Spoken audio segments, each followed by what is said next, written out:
Opportunity to speak and run for County Commissioner for Alleghany County.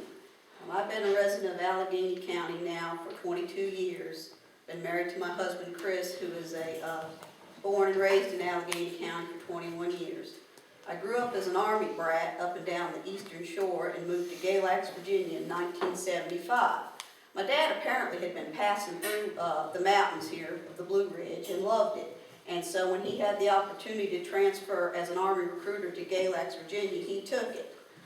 It was quite a culture shock, I must say, for us children. I was going into my junior year of high school. And if any of you are familiar with the show, The Jersey Shore, Seaside Heights, New Jersey, that's where I lived. But as I tell Colby often, it was nothing like that. They portray the worst parts and aspects of it. It was a small town. In fact, in the wintertime, it was virtually nothing there. But in the summer, you know, there were a lot of tourists that came from New York and different places. It was a small, I grew up on a little island called Pelican Island, and it was all of about maybe 4 blocks. I mean, you could walk the whole island in, you know, probably 10, 15 minutes. And when I moved down here, like I said, it was kind of a culture shock. So the first thing I did was, getting out of high school in 1977, was I joined the military. Myself and my brother both joined at the same time. And I went to basic training in Fort McClellan, Alabama. And at the time, the WACS, the Women's Army Corps, was still in effect. I was the last unit of WACS. But it's when they were in the process of changing the military training over to seeing if women could do the same training as the men. So we were kind of the guinea pigs. And I'm happy to say that the women excelled at it. And in many cases exceeded the men in a lot of aspects. I always maxed the TPT test, and that was probably because when I lived in New Jersey, I ran track. And they had a men's, they called it indoor track team in the winter, but we didn't have an indoor track, so we practiced outside. And I remember everybody wore their long johns with shorts over top of them. It was a really strange thing to see. And our coach, he didn't let up on the women. The women had to do the exact same training that the men did. And I, believe it or not, at 4'11", ran the hurdles. And we ran against the men, and we probably didn't win that many races. But anyway, so having to do push-ups and sit-ups and everything, it really gave me advantage when I joined the military because I was able to do those kind of things. Upon completing basic training, I was stationed in Germany for 3 years. And then upon coming back to the United States, I joined the Army Reserve in Galax, Virginia with the 424th Transportation Company. And at that time, there was only like 4 or 5 women in the unit, and they all worked in the office, and they wanted me to work in the office too. And I knew nothing about typing shorthand or anything. They didn't really have computers very much at that time. And I told them I had joined because I wanted to be a truck driver. And they were like, there's no way, you can't drive a truck. And I said, well, I joined to drive a truck, and I'm going to drive a truck. And I finally found a sergeant there that said, well, I'll let her. I'm not afraid to let her drive with me. I'll let her drive with me.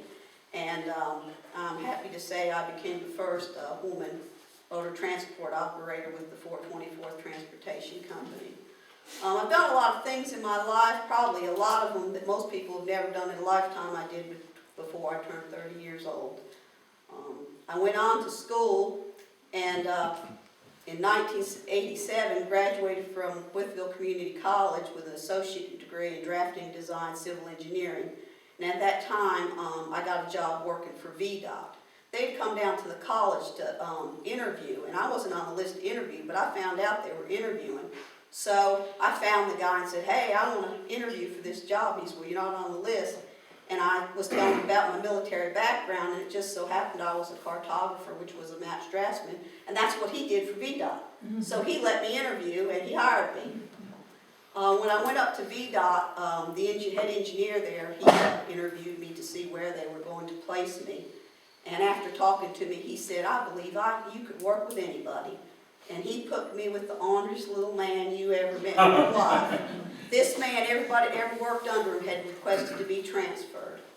But I tell you, I learned a lot from that man, and he was honest with you. If you did a good job, he told you you did a good job. If you did a bad job, he told you you did a bad job. And I highly respected him.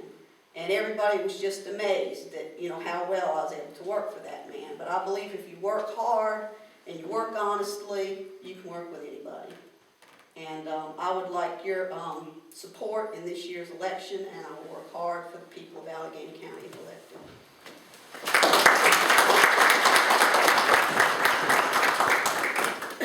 Thank you all. Now comes your all's chance to be part of the conversation. Some guidelines for you all is questions are to be relevant to Alleghany County and within the scope of Alleghany County Commissioner's responsibility. For example, you cannot ask what they would do about the national debt problem. Second guideline, questions should be addressed to all candidates, not directed to one specifically. For example, Ms. Smith, what are you going to do about raising tax rates in Alleghany County? When the question is asked, each candidate who wishes to respond may do so, but the timer will signal if you go over 2 minutes, because our form must be completed in 60 minutes. Okay, so first question. Well, I'll break it down. Okay. I'd like to ask each candidate what one thing they think is most important that they could do as a county commissioner to move the county forward economically. I think we're all concerned about jobs and growing the economy, and I'll be interested to have one thing that is most important in terms of that goal.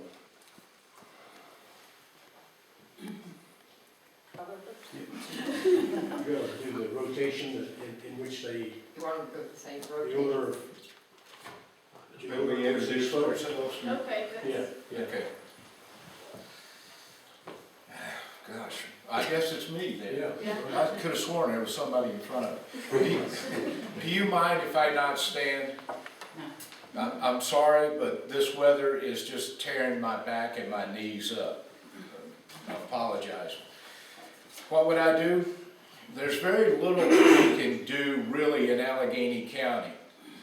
I was working for the past 2 years in Charleston, South Carolina. South Carolina is a very business-friendly state, and so is Virginia. The state regulations are out of Alleghany County's hands. We need to move forward. We've got to change some things. About the only thing that a county commissioner can do is watch the expenditures. We've got to watch every penny, and where we can reduce the regulations on our businesses. It is hard out there, especially with the federal regulations that are coming down.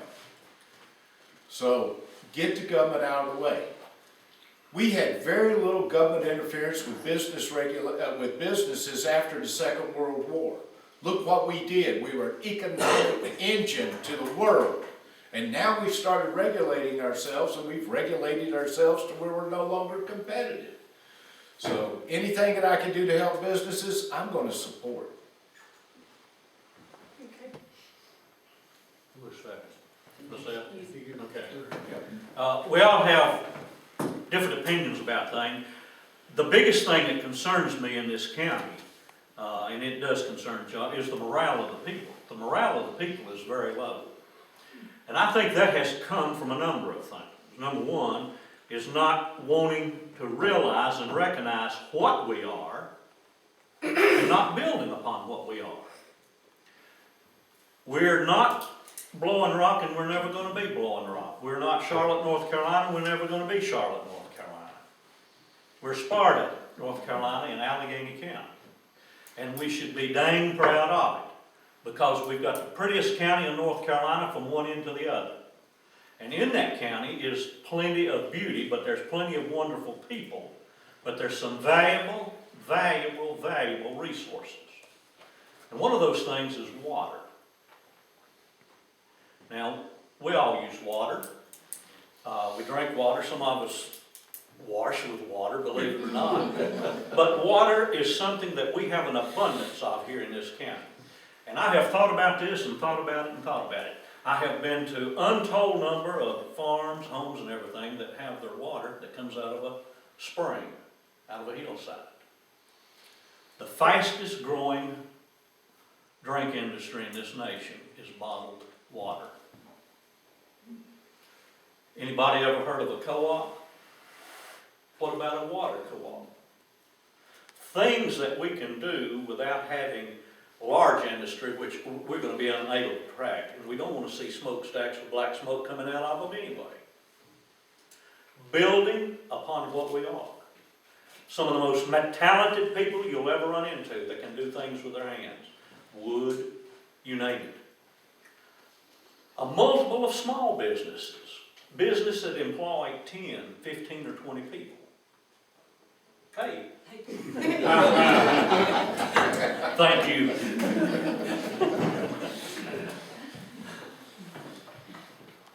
So I'm next. I don't agree that there's very little that we can do. I think there is a lot we can do if we come together. And I'm the treasurer of the Miles Job Fund and very active member. And we received a Golden Leaf grant, which gives us even more credibility.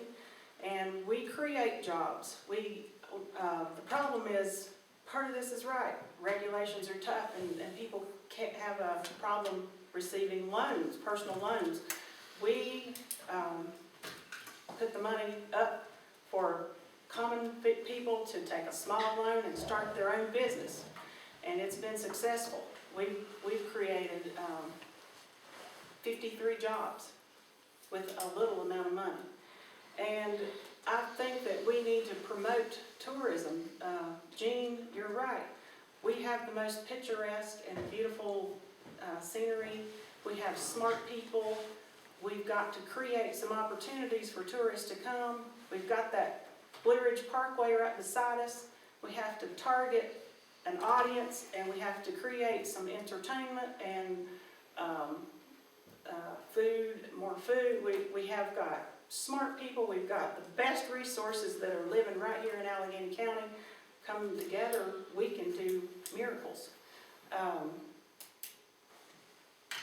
We can do lots of things. I think it's sad to say there's very little we can do. I think there is a vast amount of things that we can do, but we do have to come together and work together to do so. Thank you. Okay, next. Well, the first thing I think we need to do is, entrepreneurship is the wave of the future. I don't think big industry is going to come back to Alleghany County due to the infrastructure and the roads. We need to support the local business we have now, and we need to build new businesses. We have agritourism is a big thing. And in North Carolina, farms are exempt. So if you had a farm and you had an old barn, which seems to be the way for weddings these days, all you would have to do to promote that as a venue was in some way in your brochure tell the history of that farm. And therefore you would be exempt from a lot of regulations because you would be considered agritourism. So very friendly as far as agritourism and agriculture in North Carolina and the farmer. The other thing is, I know the morale of some of the people are down, but I try to stay upbeat, and I try to be out in the community all that I can. And I try to support local businesses. I try to support local functions going on. I serve on several committees, Sparta Revitalization Committee, and the merchants, and we try to plan free events throughout the summer to bring people into town and support the local businesses. And I think people need to be involved, because when you look around and you look at these committees, you see the same faces every time you go. You'll go, oh, did I just see you? And so I think we need to get more people involved. We need to get the word out. All summer long, you hear people saying, there's nothing to do, there's nothing to do. And I know for a fact that every weekend there was so much to do, I had to pick and choose what I wanted to do. And I think we just really need to promote that through marketing efforts and just getting the word out and let people know what we have going on here in Alleghany and all the great things that are going on here, and support the things that we do. Okay, anybody got another question? Okay. First, I want to give you my background. I run a business successfully for over 30 30 years, had 11 to 12 employees. We did about $2 million worth of business a year. I see the county commissioners are up there to do a job. My major concern is property taxes. I see us raise property taxes this time through 3 or 4 commissioners. 3 or 4 of the 5 commissioners voted to increase property taxes so we can support things like a hospital, which we need, but which is not in the black, and other organizations in town, other entities. My question to the county commissioners, this is to each and every one of you. Do you plan on raising taxes and paying out monies to the hospitals that have no transparency, or any other business that has no transparency? That's what I want to find out. Thank you. I got the latest back taxes from Rita Miller Friday. I started going through it. Up until 2007, from 2002 to 2007, we have $90,000 of back taxes, unpaid taxes. 2008, $62,000. 2009, $93,000. 2010, $160,000. We simply do not have the money. We cannot continue to raise taxes on the citizens of this county. It's going to require that we look at expenditures. And yes, Everett, you're correct. We need to look at that, and the hospital's going to be one. Now, if the hospital can prove that it is a viable business entity, I will support it. But I cannot support an organization that will not give me the information that I need to make a decision on.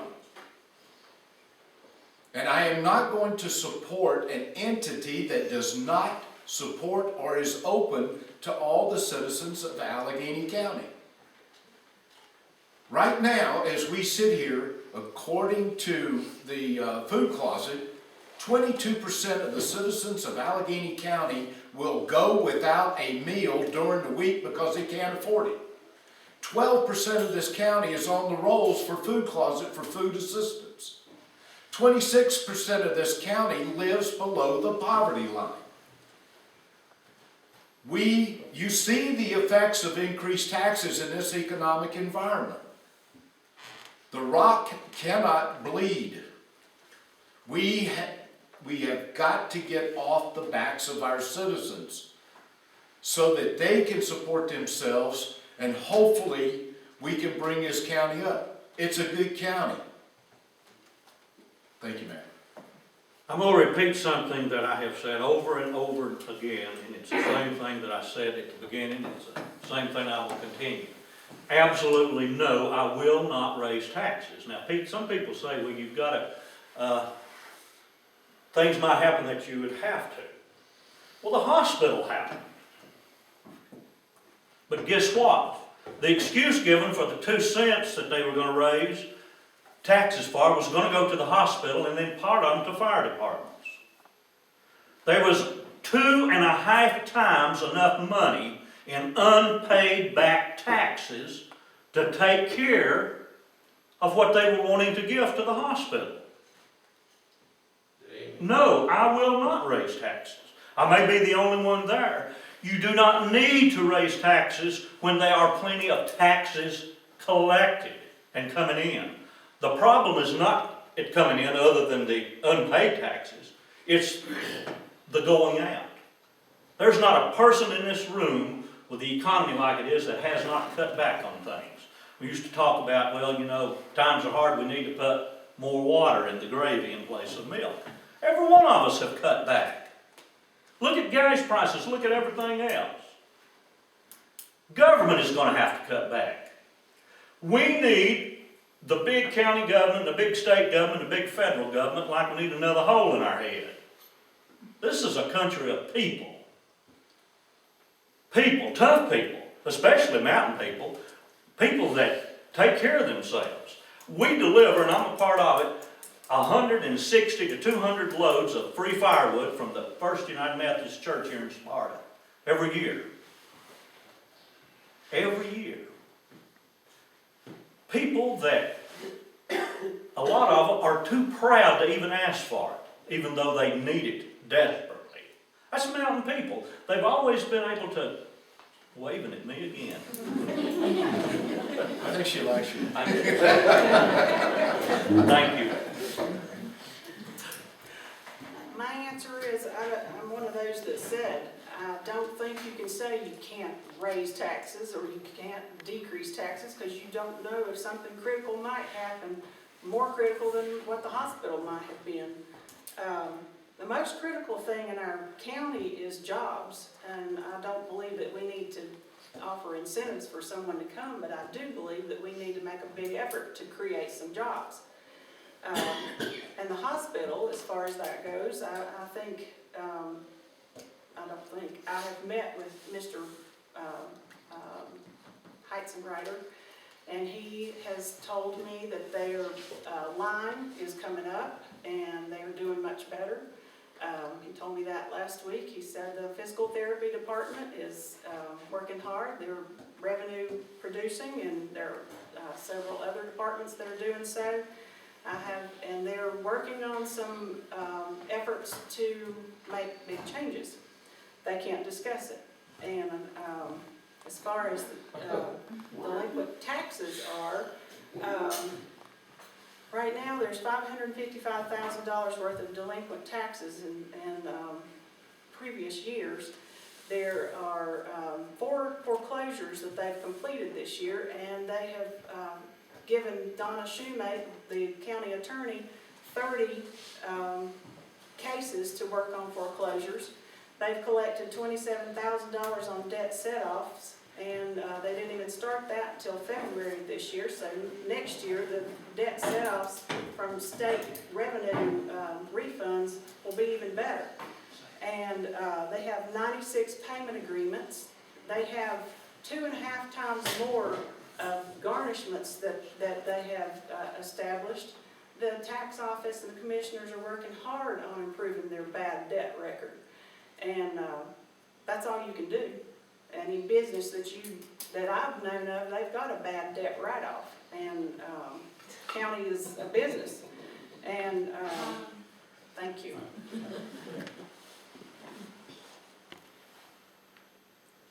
Or you can tell them when to go, or just go. I'll just see when you start talking. Okay, I was waiting to see them. Well, first of all, I like to say, nobody plans on raising taxes. Nobody wants to raise taxes. And I think the first thing you need to do is look at the budget. Having worked for the county and worked in the planning department, I had to do a budget. And I've suggested different ways to cut my budget in my department, and they were overlooked. I mean, I don't know why, when you're asked to write a budget, if you make recommendations of ways to make cuts in your department, those recommendations aren't looked at. It's kind of like, here's what your budget was last year, just keep it there. So that would be the first thing I would do, is look at ways to cut the budget. One thing I recommended was a centralized mailroom. All the county departments have their own P.O. box, and they each have an employee that goes. Maybe they may go on their lunch break, but they go to the P.O. box to pick up the mail. Now you add up, depending on the size of the P.O. box, that could be anywhere from $40, $80, several $100s a year per department, plus the time of going to the post office. With a centralized mailroom, which they already have the mailboxes downstairs, why would you not have the mail delivered to the county office and then have one of the people in the finance department put the mail in the department's mailboxes? They have the stamp machines right there. I know the tax office has one. I know the register of deeds have one where they can weigh and scan their own mail, and they could put it in an outbox, and it just, be several $1,000s in savings. Another thing I recommended was in the printing. Each computer in the office has a little DeskJet printer. And they're buying these little cartridges, and then if their printer tears up, they're buying a new printer. Whereas they can contract for a large printer and use one printer and just pay by the copy. And I do know that that is one of the recommendations that after I was no longer employed, that I understand that was done. So I would look at the ways to cut the budget first. Anybody else got any other questions? Okay. I'd like to say one. If you got so much tax out there that's not paid, sell 2 or 3 of the most biggest ones off. The other ones will get the message. They are. They are.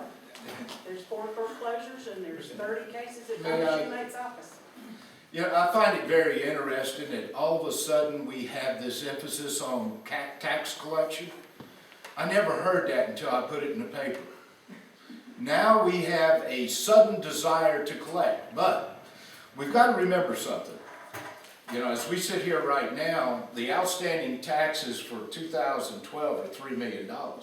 Now, the majority of that's going to be paid by January. So we could throw numbers left and right, but what I would like to see is, I want to see who the tax arrangements have been made with, and have they met the payments?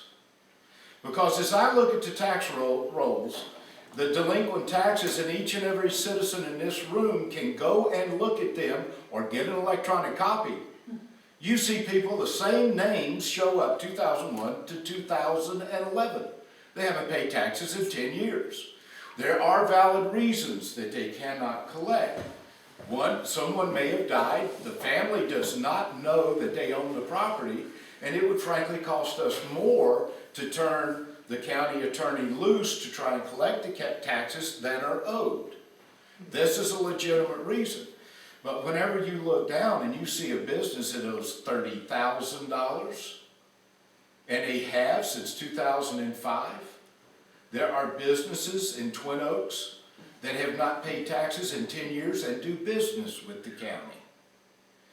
So, and the vast majority of the taxes are in the last 5 years, the Obama years. 2008 is whenever it starts to come apart. That's when this county went into a hurt mode through the economy. So, and the problem one of the problems that we have, if we sell the property on the courthouse lawn, people don't have the money to buy it. So we are in a quandary. We can't borrow that much more because we can't pay for it.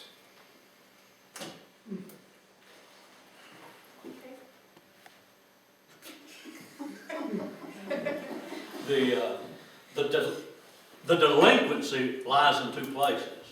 I blame the delinquency on the part of the county commissioners more than anybody else. Because absolutely nothing, or next to nothing, had been done about this until a couple of us brought it to their attention back before the primary. And all of a sudden they began to collect. They collected, if I'm correct, $276,000, $286,000 worth of back taxes. Then just quit again. And I have to wonder, why did it quit again? And I've heard this and I've heard that, but if you add up all the back taxes, of which this year and all is, it's $4.1 million. And like Johnny said, most of the 12 will be paid.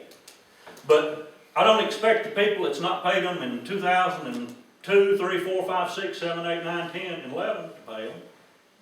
So it's just going to add on to it. And that's monies this county can use. How in the world did a county of a little less than 11,000 people accumulate a debt of $10 million? And we pay $1.3 million a year on debt service. Now, yes, there's some things I know you buy, this, that, and the other, but $10 million for a population of 11,000 people? No. And I will not punish the taxpayers to where they have to make up the difference for the taxpayers that do not pay. Sounds like you need to sell a few out and give them a message. Is there, We have some candidates that haven't. Well, I know part of the problem with back taxes, and it's no excuse, but is the law. The law says they have to actually, it has 5 years before they can actually foreclose on a property or offer it for sale at the courthouse, because I had some homeowners when I worked at River Country Estates, that were trying to buy adjoining properties. And so they knew that we checked the records and found out the taxes hadn't been paid, and so they wanted to check and see, well, what was the process, and could they go in there and pay the taxes and buy the property? And they were told no, that, you know, they don't even start any legal action for at least 5 years. So, you wait 5 years to start.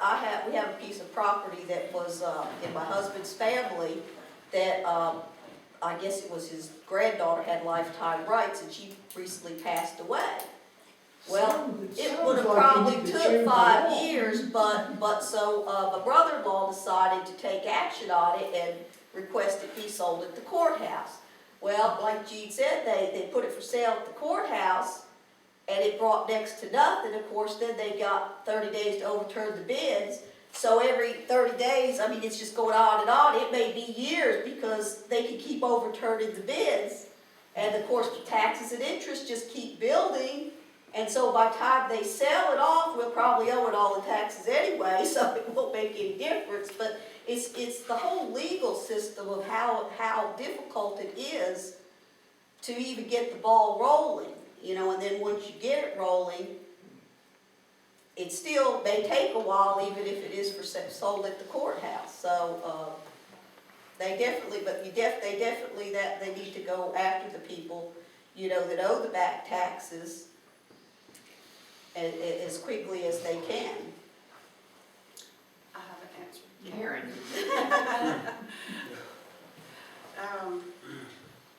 I want to emphasize that there is $555,000 of previous year's tax that is delinquent. The 4.4 million that was mentioned Friday night, or the 3.whatever million that was mentioned tonight, that is what's due in 2012 that most people, including myself, I don't pay my taxes until December. So I don't consider that delinquent. The only delinquent money is $555,000, which is a big amount. I'm not saying it's insignificant. It is significant. But I also found out from Rita Miller that they have worked hard on collecting this money. They're working as hard as they can. They have 2.5 times more this year of garnishments than they had last year. That's a major effort. They have installed the debt set off with the North Carolina revenue refunds.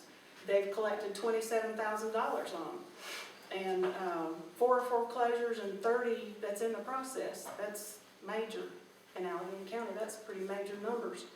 I still say that jobs is the most significant thing that we can do to increase our success.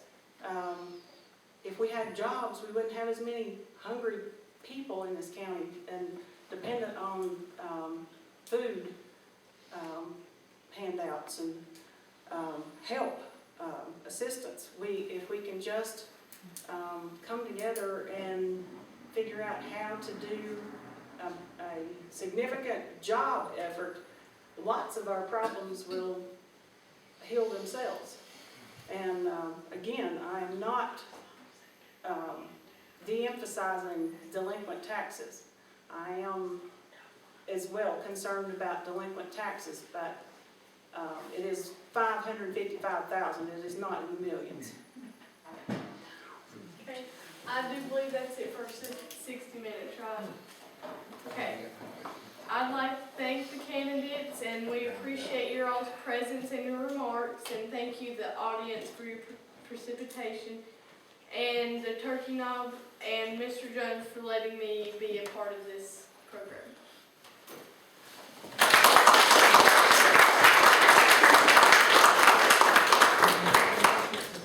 Well, first of all, let's thank Madison with another round of applause. Also our candidates, as I think Madison mentioned early on, to be a county commissioner, or for that matter, a candidate for a county commissioner, requires a great in-depth, I guess, sense of sacrifice, because there's glory that goes with it, but there's a lot of other negative aspects of being in that job. So again, let's give this group a A round of applause again.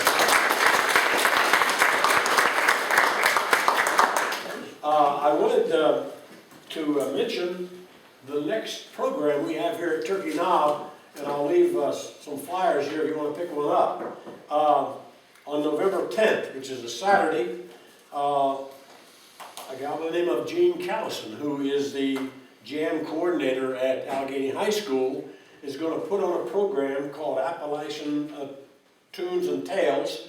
And Debbie, I think she's done that at the library, and I believe it was considered a very, very successful program. She did a good job. But anyway, it should be a real evening of entertainment, so if you would, make note and feel free to take a flyer if you would.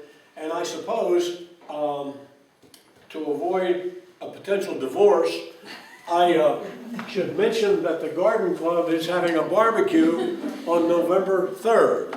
And if Bev didn't divorce me for not mentioning it, Sarah would not speak to me anytime in the future, you see.